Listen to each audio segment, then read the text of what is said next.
Hey Use World, I am back with another video, and today I want to go over 5 different underrated bags in my opinion. What prompted me to do this video, and of course this is not a new topic whatsoever, but I've been seeing a lot of YouTubers out there and just social media in general have been going over, it's like the end of 2023, and they've been going what is in their entire handbag collection, which I love watching these videos, but I feel like that has prompted me to do this because it made me look at my entire collection. 1, I decluttered, so if you haven't seen that video, go check that out. And number 2, what haven't I seen very often in other people's collection? I also promised that I was gonna do the Hermes Halzan review. Spoiler alert, yes, the one bag I'm gonna go over is the Halzan from Hermes that I think is super underrated. So let's just kind of get right into it. Many of you have found me on my channel because of my awesome Paris haul back in September, and I revealed the Hermes bag that I purchased directly from Paris, and I didn't have a purchase history. So if you haven't seen that video, definitely go check that out. I had a lot of fun talking about my experience in Paris, but I did promise I was going to do the review here, and I've used this a number of times so I can really give you my honest opinion about this bag. And yes, I love this bag, and I think it's super underrated. Every time you hear Hermes, it's the Picotin, it is the Birkin, the Kelly. Nobody really talks about the Halzan. Even when I asked my SA in Paris for the Halzan, he just like looked at me a little like, he's like, oh, that is not a request I get or hear every single day. And that's coming from Hermes SA, right? Isn't that crazy? So when I first saw this bag, it was in Sweden, and I visited the Hermes in Stockholm. They had this one on display, and I was just like, oh, you have my attention. So in any case, you know, obviously with Hermes's equestrian heritage, this is like a saddle bag, but then it also looks like stirrups, right? When it comes to functionality of it, you can either wear as a top handle here, or for me, most of the time, I use it either as a shoulder bag or a crossbody. So the insides of it is just so buttery and luxurious. And then of course the outside, you know, with the Clemence leather. I don't need to talk about Hermes leather. It is the top of the top of the line, the best of the best, the creme of the creme. Creme de creme? Creme, creme, creme. It's late. I've had a long day, but you can see the inside of it, right? It is just an open compartment, and then you've got another open compartment. Oh, I've got the receipt here. I've got a receipt. And then you could just put your belongings here, and then in the front you have 2 little compartments. Just to show you what fits on the inside, I've got an iPhone 10, my key clay I got my keys in here, so just to protect it. When you have an Hermes bag, you want to use a bag within a bag within a bag, just because you don't want the keys or anything sharp from the keys to scratch things up. So that's why I have it in this little pouch, which is also nice because I have keyless entry, so it's not like I have to use the actual key itself. So I could toss it in here, I could put the phone in here, and then I've got this new pouch that I was influenced by Melissa Adams Wade. She was showing this particular pouch that I think she got from Amazon, which I promptly went on Amazon and used her link to purchase this as her catch-all, right? So I thought it was a really nice one, a very slim. It is buttery soft. It's not real leather, but that's okay. And I do like how it opens up and then you can pop it back in and nothing will fall out. So I'm gonna give this a whirl. I've been changing cosmetic pouches left and right. That is the one thing that I keep switching up. So I put this in here. It's pretty slim and compact. And look at this. Look at how much space there is. You could probably put a water bottle in here as well if you want, but I wouldn't do that because what if that thing explodes in here, right? So you can definitely put a lot of stuff. And then I've got my pair of sunglasses here.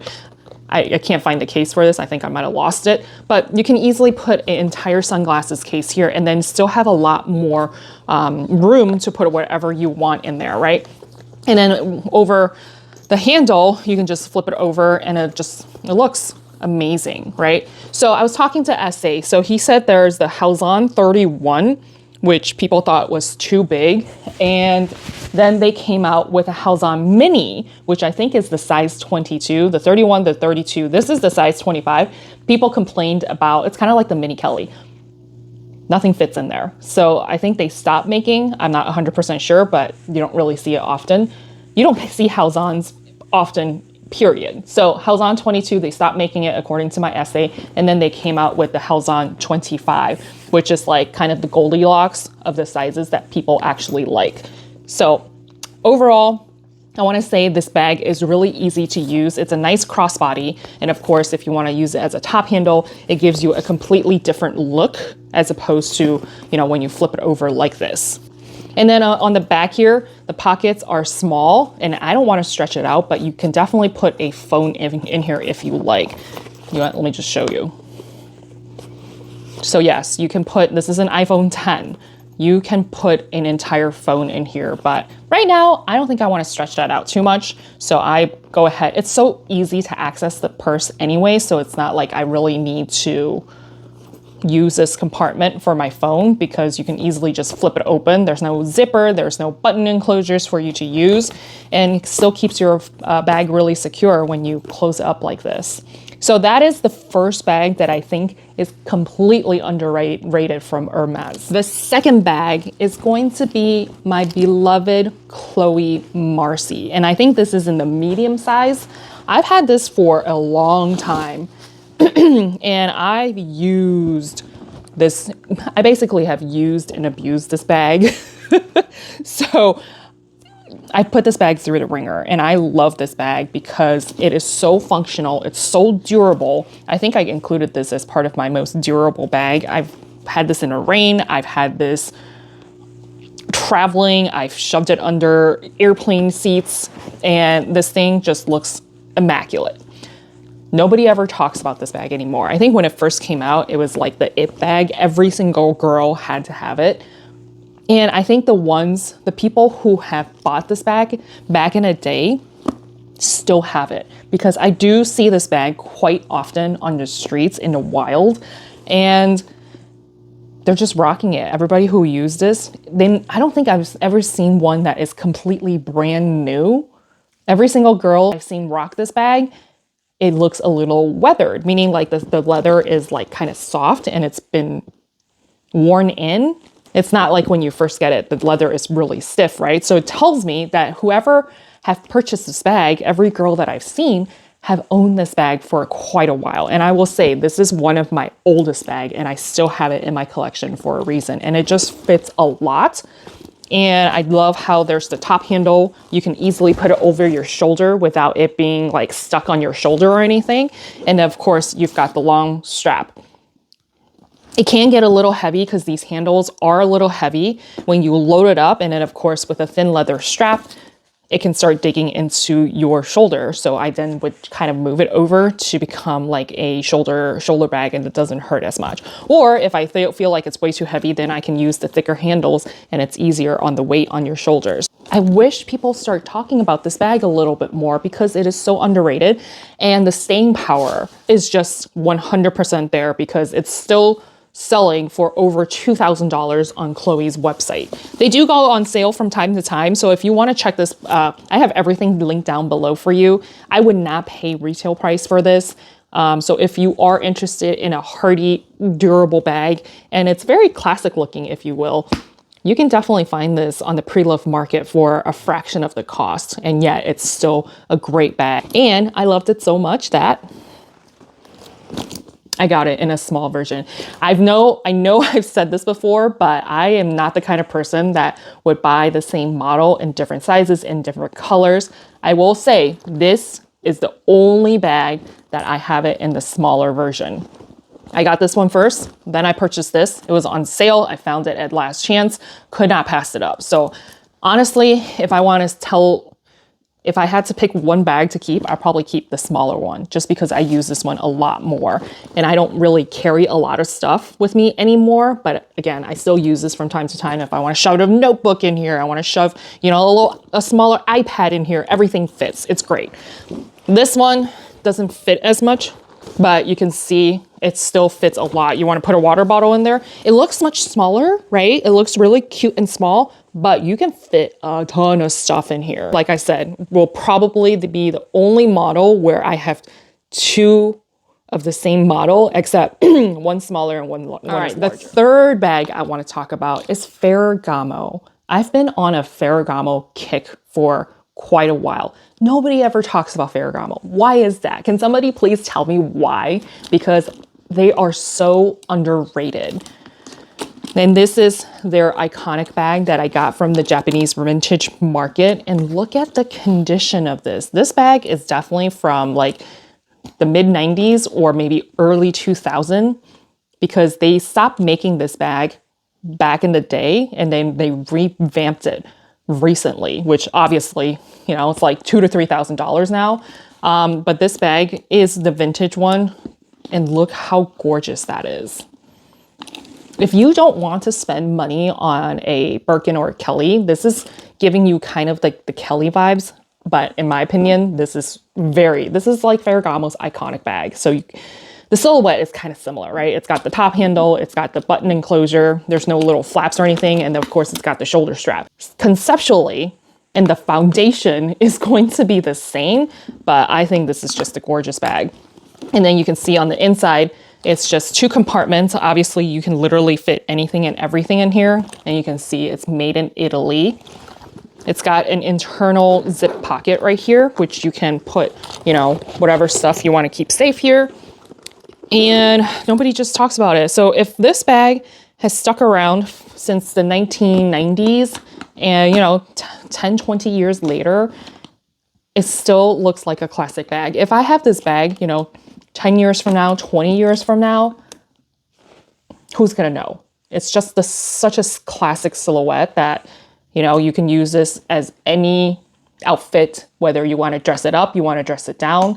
I can't say enough good things about it. And you don't ever see this. Even the new one, when they relaunched it, you don't really see social media or there's no buzz about it like Louis Vuitton's latest collection. I feel like this is just such an underrated bag. And it's got feet. Look at that. Isn't that pretty? So we've got another Hermes bag, another underrated Hermes bag. Everybody, again, is talking about the Birkin Kellys.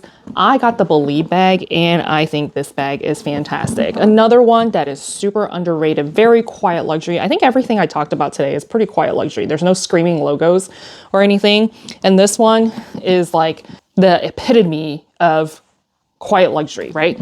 It is, you can tell it's a very luxurious bag, the front and the back of it, not a single logo anywhere on the bag, right?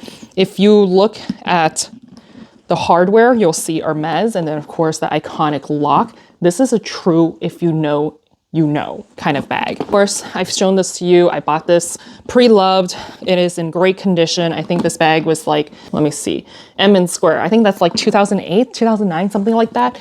And look at how immaculate this is. You can see the Hermes made in France. And I think this is an awesome bag that, again, just pairs with anything. You want to dress it up, you want to dress it down. It really complements whatever you are wearing. And this is such a nice neutral color. And I got mine in the Epsom leather. So it's got a lot more structure. And to be honest, I'm not 100% on board with the Calamans or the Togo leather with the Bvlgaris, especially when they're larger size. I think, again, this is just my opinion. I think I like having a little bit more structure when it comes to my bags. So this one, I've used it for work. This one, I used it for travel. I went on vacation with it, and it just looks fantastic. And of course, you know how I love my feet. So this is a Bvlgari 35, just so you know. If you're looking for a larger bag, 20 years from now, like I said, it's got staying power. Nobody ever talks about the Bvlgari. I think there's a little bit of buzz on the Bvlgari minis. Mini bags are great, but if you want something with a little bit of oomph to it, this is it. This is a boss girl corporate baddie bag, which I know not everybody's in a corporate world, but even if you're just being, you know, a soccer mom, or if you're going shopping, or if you are going on vacation, this is a one size fit all kind of bag. All right, the last bag I feel is very underrated, and I know GPS has influenced me on it, and I think it's a very underrated bag. Nobody ever really talks about it, but I don't have it in my collection. I wish it was in my collection. Maybe I'm on the hunt on adding this to my collection. It is very not me, but I feel like I want to take the risk in adding this bag to my collection. And that is the Bvlgari Serani bag. We went to Vegas, stopped by the Bvlgari store. Of course, I had to start touching everything in there. And I was starting to look at the bags. Even my boyfriend was like, yeah, that's a very special looking bag. You should totally get it. I was like, not for $1,000. I'm not paying full price for that. And Bvlgari bags, they don't hold their value. It's kind of like Dior bags, not like Dior bags, Lady Dior's, they don't hold their value. So I would never pay full price for a Bvlgari bag. Bvlgari. And I've been eyeballing a couple of them on Fashion File. So they range from like $950 to like $1,500. So buying pre-loved seems like a really good option, especially if I don't know if I can rock that bag till the end of time. Like these I've been holding on to for quite a while, especially my Chloe Marcy. But the Serani bag, I feel like it's just such a unique looking bag, right? The Serani or the snake head coming from a jewelry brand. The fact that they use onyx on the black and then I think malachite on the green portion, like if the eyes are green, having a piece of little bit of jewelry from Bvlgari that is incorporated into your bag, I think it's cool. And the hardware, they're a jewelry maker, right? So of course they got to make the hardware look really cool. The enclosure of the bag where the I guess like the button, that's really cool. It's got the Bvlgari words over it. And then the chain. What really got me was the chain. I think the chain is gorgeous. It looks like a snake, like the way it's shaped, and it just looks incredibly luxurious. So I kind of want to add that to my collection, and I feel like it's a very underrated bag. Yes, I know it's an acquired taste, but it should be really Instagram kind of like worthy, right? Why aren't we talking about these bags? We're always talking about the same Birkin, the same Kellys. Again, don't get me wrong. I love my Birkins and Kellys. And of course the Lady Dior's and whatever. But I feel like social media has just like cycled through the same bags over and over again.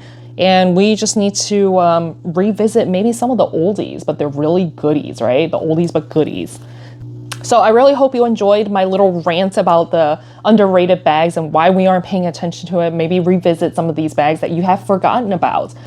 And if you haven't subscribed already, definitely hit that subscribe button and the notification bell so that you can further hear my rants in the future.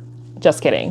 Hopefully I provided you some insight and sparked some ideas if you are looking to purchase your next bag. Life is hard. I want to help you save time and money so that you can somehow adult easier and hopefully lessen retail. I'll see y'all next time.